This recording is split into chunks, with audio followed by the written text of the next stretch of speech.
Next, with her original work, Plymouth poet Miriam O'Neal.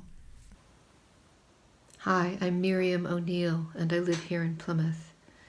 And I'd like to share 4 poems with you today about the natural world, about wildness, about innocence and loss. The first one is called Ponies. They trot through an open space in the split-rail fence and up the yard, once around a radiant scarlet quince. Bo, the lab mutt, scrambles to keep up. Sun sheen lights everything. On the radio, a mother speaks about her son's best friend. A turret gunner burned to death when his tank was hit. Voice cracking, she says. They call it a jack-in-the-box. And later, we want our children to come home and live their lives in joy. At the house on Clifford Road, each girl trots her pony across the patio, holding her steed in check across the bricks, then drops imagined reins as one by one each reverts to her real body, a girl in shorts and flip-flops, manes tugged back in hair ties, shiny, sweaty necks. The oldest girl picks up her little sister, while Bo lowers his old body to the grass.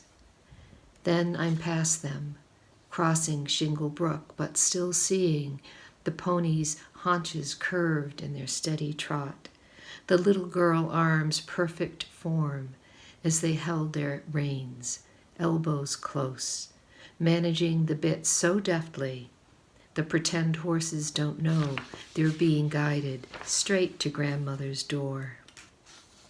I've seen that form in combat footage. The gunner in his turret, elbows tight against his ribs, as he swings the gun to face his target. The gun, like a good pony, following his tug. But how will he find peace after this? The mother asks about her own son. I stare at the radio, then at the little river I am crossing.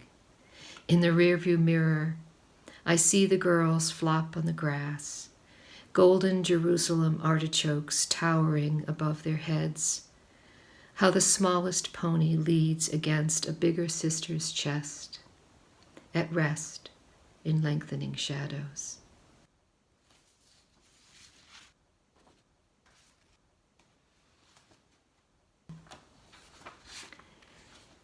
And the next 3 poems are meditations on the natural world and what we learn about ourselves there. Consider the Cormorant.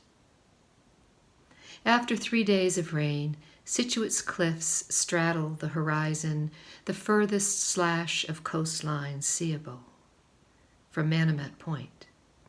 And I consider the cormorants balanced on barnacled shoulders, the low tide has exposed, wings wide open in a tableau of flight, black-backed, chests tufted white, orange feet spread wide, a streak of guano trailing behind. Beaks into the wind, they know how to stand as if hanging in the thermals, red crowns flittering. It's a matter of survival, this ability to balance on a shat-upon rock. Sometimes life's like that when we're paying attention. We learn that follow-through takes a while, that some days it's enough to perch in the light. It's just, sometimes, the weight of water's more than November's sun can disperse. We'd like to fly, but no, we have to wait.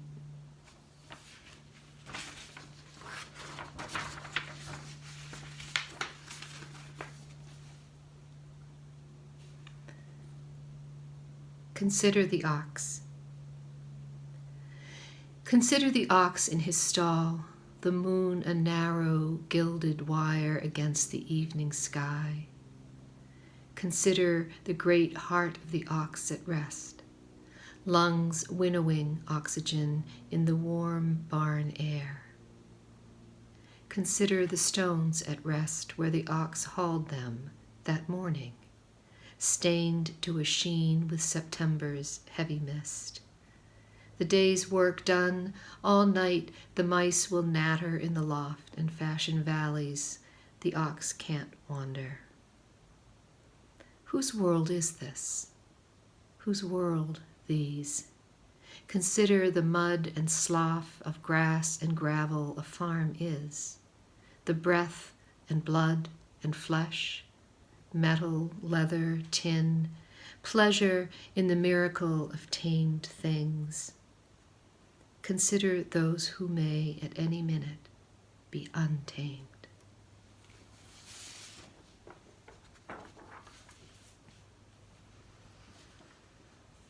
And this last poem mentions Schoolhouse Field, which is the big field on the curve on Clifford Road. And there was a schoolhouse there many years ago. Natural law. A buttonbuck grazes in Schoolhouse Field.